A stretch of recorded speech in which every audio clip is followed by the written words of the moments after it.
ازيكم يا حبايبنا؟ اخباركم ايه؟ النهارده هعمل لكم طريقه لذيذه وجميله جدا لبلح الشام.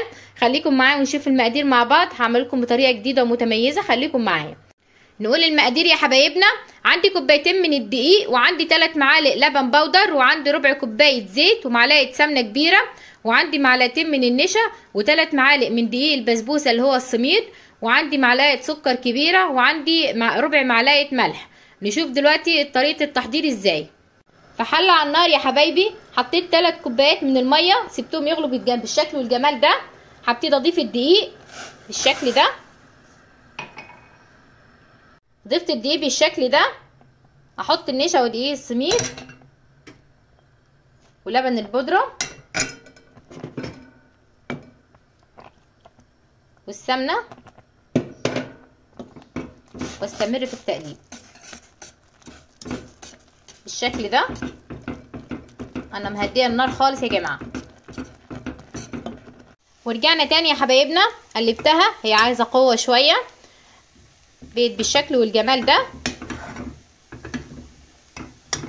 انا جبت معايا العجينه بتاعت بلح الشام يا جماعه، وجبت المضرب. هبتدي اضرب وبعد كده ارجع لكم تاني. رجعنا تاني يا حبايبي. بقى بالشكل والجمال ده.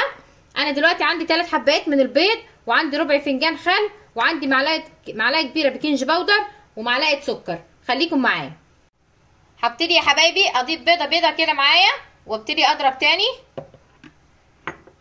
وعندي الفانيليا، وعندي شويه السكر والبيكنج باودر. هبتدي اضرب بيضه لحد ما تختفي في العجينه. واحط البيضه التانيه، ربع فنجان الخل، كده اضيف البيضه التالته واستمر في الضرب.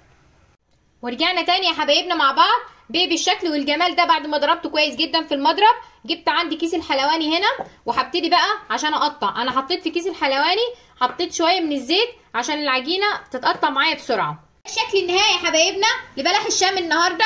انا بعد ما خلصت طبعا حطيته في الشربات. الشربات لازم يبقى بارد وتقيل.